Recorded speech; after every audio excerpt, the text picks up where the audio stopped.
I really like this movie. Create the world of the dream. It's called Inception, and it's mostly about influencing people to do something that they think is their idea, and they infiltrate a person's dreams to do it.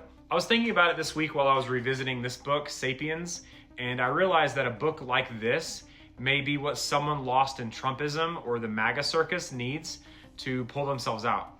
Because nothing that we say directly to them will ever, And a plus about this book is that it's not as confrontational as On Tyranny, How Fascism Works, How to Overthrow the Government, Autocracy Inc., or Howard Zinn's A People's History of the United States. Its points are subtle politically, not as in your face as these other books, which typically turn people off who'd rather not read about all the terrible stuff their elected leaders are doing or have done. And my thinking is that it's the subtlety of the points that he makes in this book that may prompt them to begin thinking differently. Take his larger point on national identity, for example. He emphasizes that nations, at the end of the day, are just imagined communities created through stories and symbols rather than eternal entities, meaning that certain values a nation once held should not be considered timeless or sacred.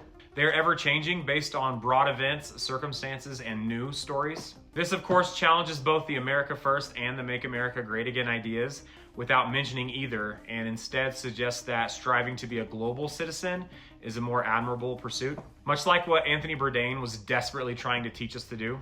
He makes several other points about industrialization, the agricultural revolution, historical injustices and exploitation, and what humanity's role on Earth actually is. And this is all done in such a subtle way that I'm not sure they'll realize how many of their traditional conservative values and ideas have become unaligned with the world they're now living in. The first obstacle you may face in getting them to read this is to prevent them from reading who said good things about it on the back.